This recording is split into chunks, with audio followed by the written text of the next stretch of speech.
Welcome to the NitWits, a weekly roundtable discussion on the Penn State Nittany Lions, now in its 27th season. Our panel features a longtime Penn State media and NitWits tag team, Neil Rudell of the Altoona Mirror and Mark Brennan of Lions 24/7 with Fight on State. The NitWits are hosted by WTAJ's Ryan Riskey, and each week we welcome a former Nittany Lion as our special guest analyst. The NitWits are brought to you by Irwin Financial, Raymond James, a firm foundation for your financial future. By DeLeo Games, serving the community since 1945. By Reed and Solaney Orthodontics, providing friendly, family-focused orthodontic care in Altoona, Bedford, and Huntington. By McAlear's Plumbing, specializing in plumbing, heating, and air conditioning, serving our community since 1886. By Remax Results Realty Group, committed to a culture of professionalism, productivity, and exceptional service. By Dorman's Jewelry, the answer is always Dorman's. By Brent Kogan Electrical Services, lighting the way for you. By NovaCare, Altoona and State College, the power of physical therapy. By Blair Candy Company, the one-stop shop for all your tailgating needs. Candy, snacks, paper supplies, and more. By Harry's Construction, if you can dream it, we can create it. By Lions 24/7 with Fight on State, your online home for Penn State football and recruiting coverage. And by the Altoona Mirror, featuring Penn State Game Day every Friday and Penn State Extra every Monday. For the second year in a row, Penn State has opened up the season with a big win over West Virginia. There's a lot to break down with three new coordinators making their debuts for the Nittany Lions. You're watching Nittany Nation Overtime.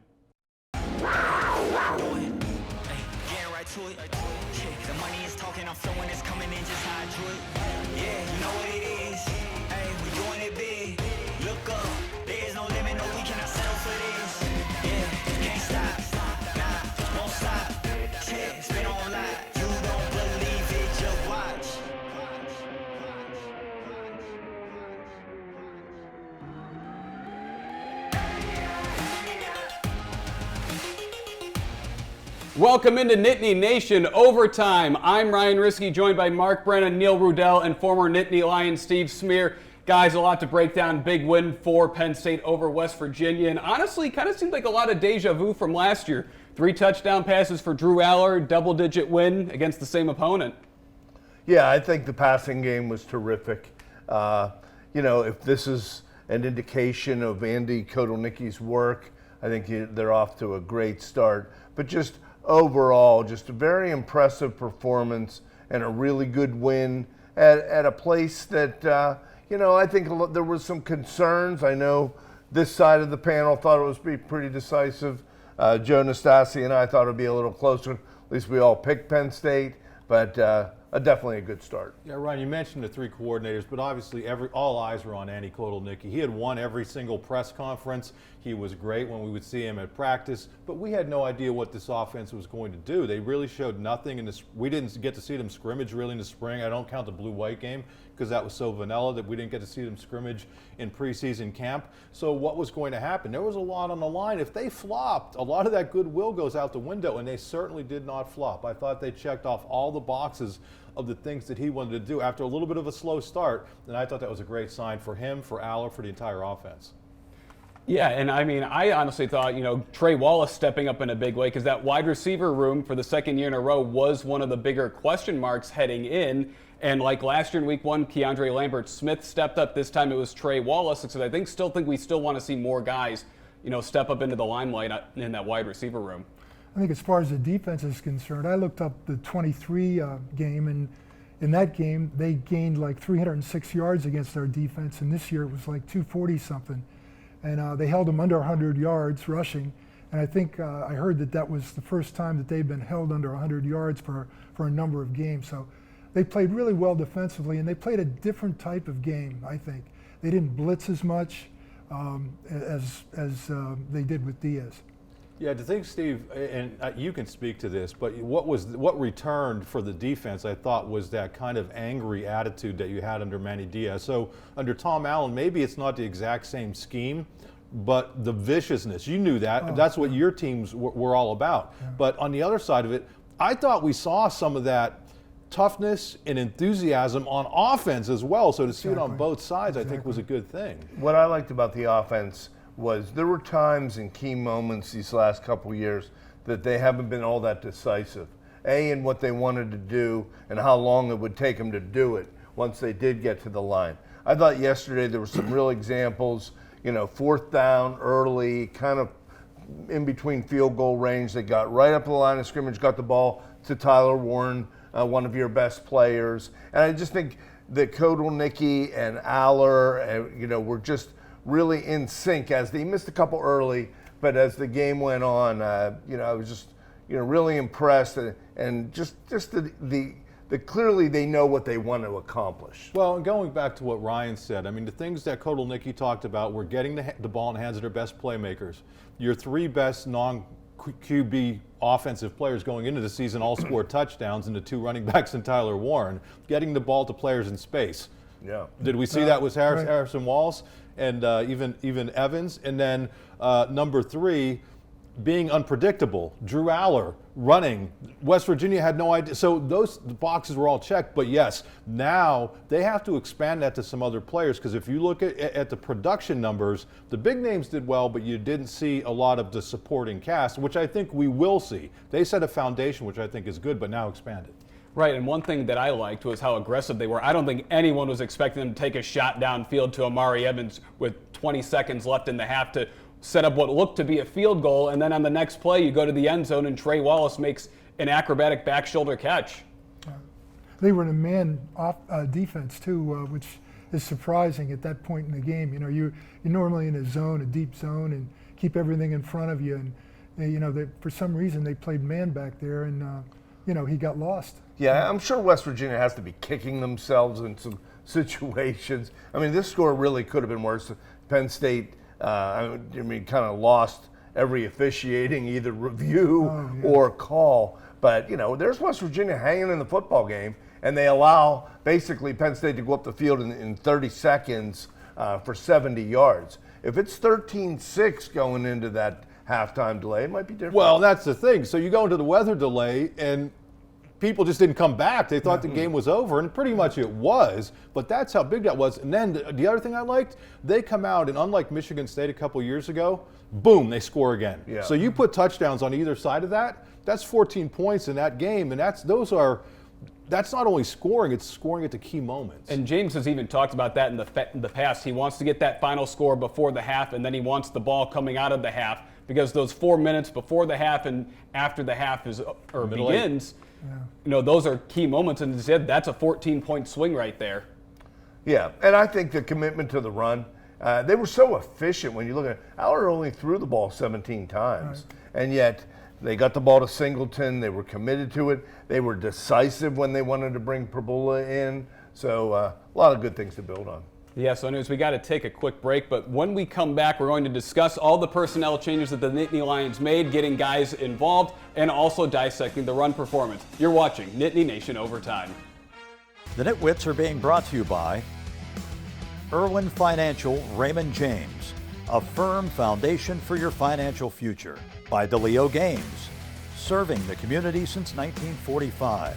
By McAleer's Plumbing, specializing in plumbing, heating, and air conditioning, serving our community since 1886. And by Reed and Solaney Orthodontics, providing friendly, family-focused orthodontic care in Altoona, Bedford, and Huntington. You're watching Nittany Nation Overtime. Welcome back into Nittany Nation Overtime. Ryan Riskey joined by Mark Brennan, Neil Rudell, and Steve Smear. Guys, we just finished up talking about the offense, but I think now we want to touch a little on the defense. And Steve, as a former defensive player, what were some things that you liked from this defense in Tom Allen's debut? Well, I think number one, early in the season, tackling is usually bad, and this team tackled really well. I couldn't believe how well they tackled. Their safeties, of course, Reed did a heck of a job. He had did a heck of a game. Also with the linebackers, DeLuca and King and Diaz were just, Rojas yeah. were just really tremendous. They stopped the run. They played really well against the run. And our tackles, how many short yardage plays we stopped. You know, it's really difficult in short yardage to stop 1 yard being made. Right. And they did it a couple times.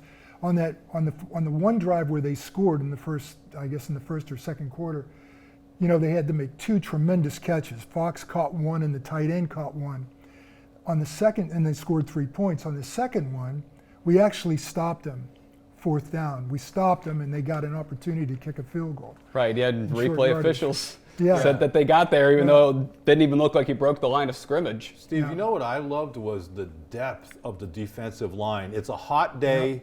You know, in the first quarter, you have Alonzo Ford in there. We didn't even see Beeman, who was a former starter at tackle, until the second quarter. They're rotating Amin Vanover in there. Smith Vilbur comes in. Smith Vilbur had a tremendous, I don't know if you, he beat that tackle and, you know, hit the quarterback. It was a really great move on his part. It was But they committed to that. They committed to that in the first quarter. So when you're seeing plays being made later in the game, that's Steve, you could speak to that. Being fresh as a D lineman late in the game when you're going against those guys? Yeah, I mean, the opportunities are for everybody in there that comes in. They get an opportunity to play and make a play, and they're doing that. He's got so much, you know, so many people to rotate in that everybody's getting a chance to get some. So Did Izzard start? He was in there the first series. No, he did not start. Right, so he was another guy. Yeah, it was Devon J. Thomas and Zane Durant. Right. So, and then, I mean, you look at a guy like Vilbert, I mean, man, he did not play in a regular season game since 2001 for a variety of reasons, medical and then some other things. And he's a guy, though, Mark. You know, 3 sacks in the Outback Bowl, and we thought we were going to be seeing him, and we haven't seen him That's the one since. time we've seen him, but the stick-to-itiveness of this guy. He's got his degree. He decided to stick with it. If you look at him at 6'7", 290 pounds, he has an opportunity at that next level. So now all of a sudden, you have a COVID year guy who's looking at this as his one shot to get into the NFL. There's a little bit of motivation there. Yeah. Somebody, it might have been you, predicted him to have a breakout season here. Well, but some people did. that move that he made on the tackle was incredible. It was a really good, you know, defensive end move. Yeah, and I liked how the secondary kept things in front of him. The quarterback's pretty good.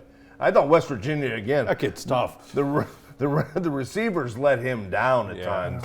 But I think they're going to be pretty good in the Big 12. Interesting that they started with 3 safeties, which I think you're going to see more and more of with that line position.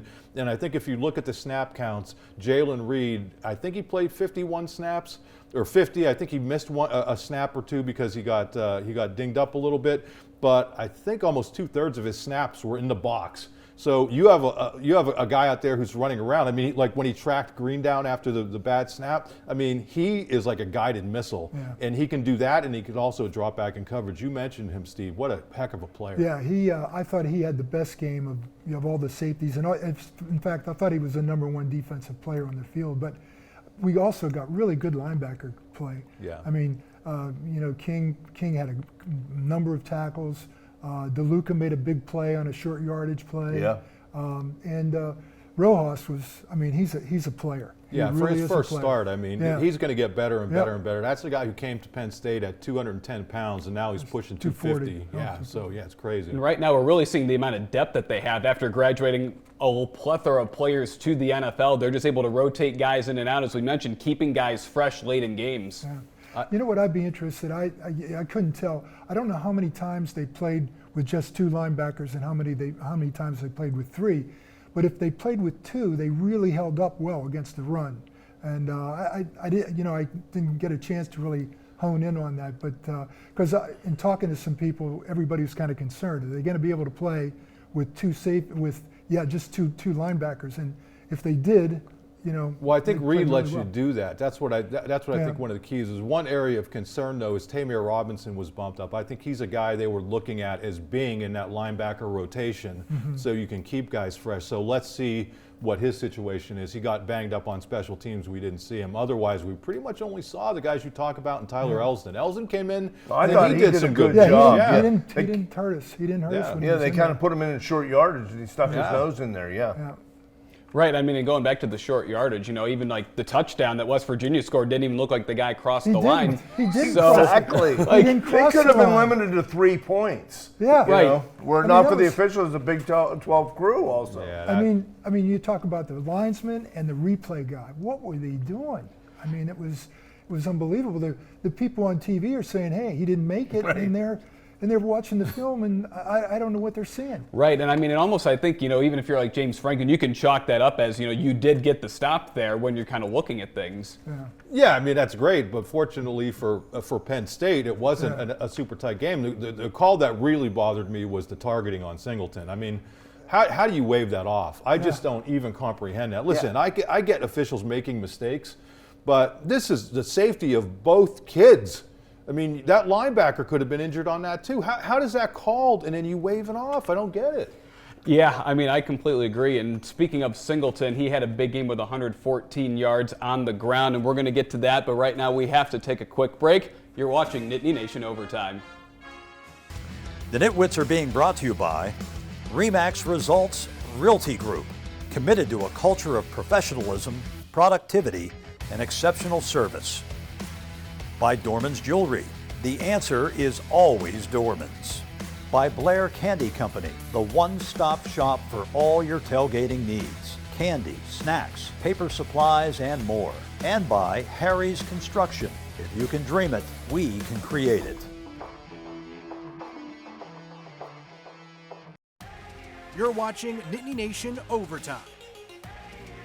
Welcome back into Nittany Nation Overtime. Ryan Riskey joined by Mark Brennan, Neil Rodell, and Steve Smear. And guys, we just touched on Nick Singleton before the break, just in the targeting penalty that ended up being kind of waved off. And as you guys said, it's a safety concern for both players.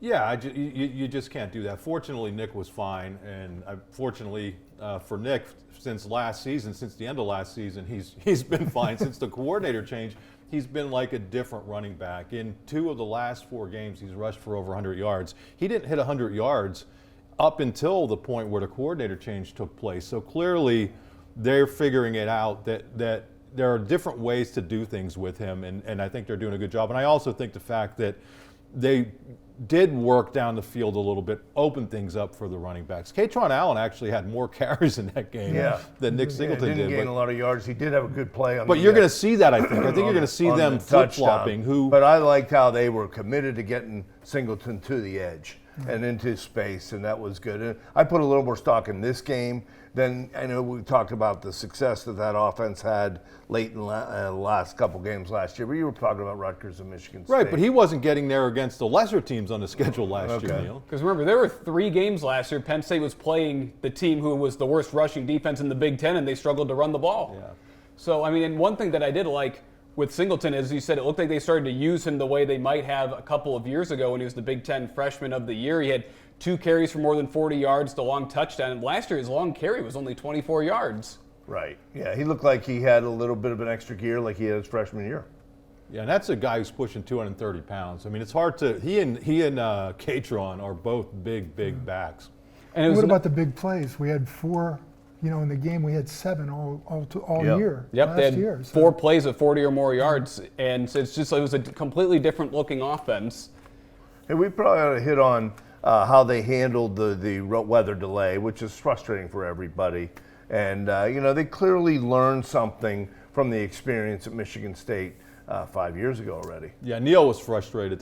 Sure I was. He Well, I went back actually to the started- buffet like 6 different times. I started writing. Nothing was going to change. I was upset because I was taping it, and it went over the time. So then I couldn't tape it, and that upset me. But in all seriousness, one of the things that I've always said about James Franklin is he's such a creature of habit, and I think that works to their strength in so many instances. It's why they rarely have letdowns against teams that they're supposed to beat. It may be a close game, but there are also episodes like during COVID when they didn't adapt, when they were taken out of their structure, or like the Michigan State game in 2017, where they didn't adapt. What did he do? He learned from that. They kept all of that in their back pocket for the last 7 years, and they knew exactly how to handle it when it went down this time. Right, and especially being on the road, James said after the game, you know, like the away facilities are generally a lot smaller and tougher to navigate through. Yeah, and they also said that they knew it was a possibility, it had been forecast. So, hey. But you have to take when we talk about Tom Allen not having to worry about all the different things, that's the stuff as a head coach that you have to worry about. And it was bad against Michigan State way back then, but they learned from it and succeeded. And I think just, again, I'll just say the fact that you score before and after that is just massive. Yeah, no, I agree. And I think kind of one of the things to look at is just kind of the way that, you know, even though they had the weather delay, they were still able to score after, because James, his thing is scoring after the break anyways, and they were able to go with that long touchdown run to Singleton. And kind of one more thing I'd like to touch on is the use of Bo Pribula. Yeah. Just like James said, and Andy Kotelnicki said, we want our best players on the field, and they were mixing and matching packages, having Bo run. You know, one play we saw Drew line up as a wide receiver. How hard is that to get to defend a running quarterback? Well, I think the options are the guy can break your containment. You've got to keep containment. Somebody has him. Somebody has the dive man. Somebody has the pitch man. It's difficult, and a lot of times what will happen is that as the defensive end will come down, the line and the quarterback will go around him, nobody to tackle him, and he's for 10, 15, 20 yards. Did you see anything that you didn't like? I would like to see Allen be able to get more involved. No, he had plenty of carries. It's just they weren't able to get him going on the ground. He did have a nice play on the touchdown reception. You mean on offense or anywhere? Did you see anything? Yeah, it's the third segment here. Yeah, I thought way too many penalties on defense in the second half. It looked to me as if Abdul Carter, as Ed DeChells used to say, was looking to put 10 pounds of potatoes into a 5-pound bag. He was Eddie D reference. He was a little bit over enthusiastic. He's going to be fine. Yeah. But he looked like he was trying too hard. But the penalties, that really. I mean, it wasn't going to be a game anyway, but that's the only reason that I think West Virginia did anything. And I agree. I mean, there were 4 times they lined up off sides that were called. I know they gave him a shot late in the game, which I thought was good, but Zahedek missed from 46, and he's got to make the next one or two. I hope they stick with him. Last year they went away from him. That kid has all the talent in the world, but the fact of the matter is he's 0 of 3. All of them against West Virginia. But I think you have a couple games here. Yeah. He's a scholarship player. I don't think you could give up. Give him another couple games, and maybe he gets into that groove. And if not, you're going to have to look in a different direction. Yeah, unfortunately, guys, there was a lot to like from this game. So with that, we're going to go to our final break. And when we come back, we crown our Nitwit of the Week. The Nitwits are being brought to you by Brent Kogan Electrical Services, lighting the way for you. By NovaCare, Altoona and State College, the power of physical therapy. By Lions 24/7 with Fight on State, your online home for Penn State football and recruiting coverage. And by the Altoona Mirror, featuring Penn State Game Day every Friday and Penn State Extra every Monday.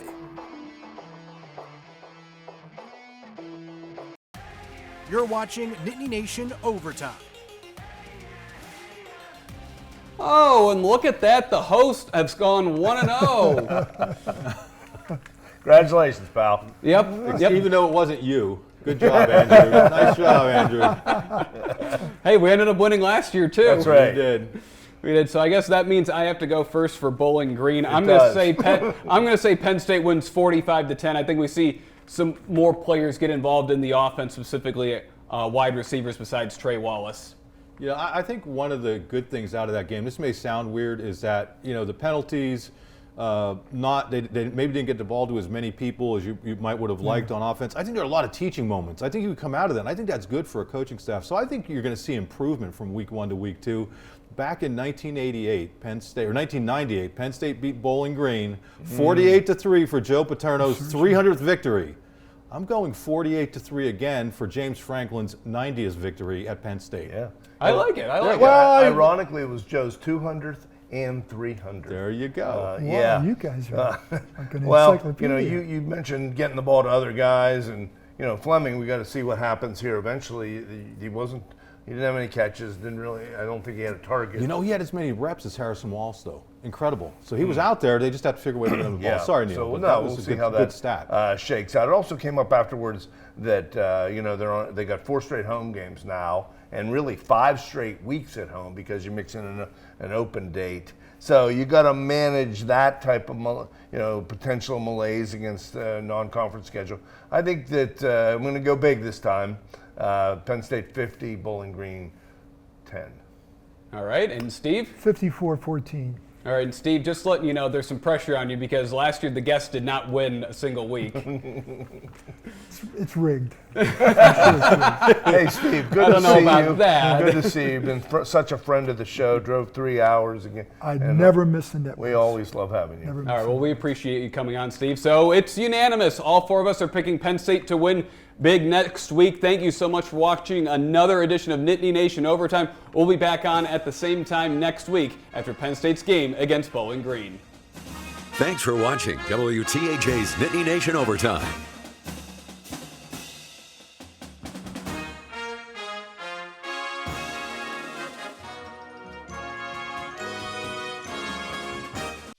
The NitWits have been brought to you by Irwin Financial, Raymond James, a firm foundation for your financial future. By DeLeo Games, serving the community since 1945.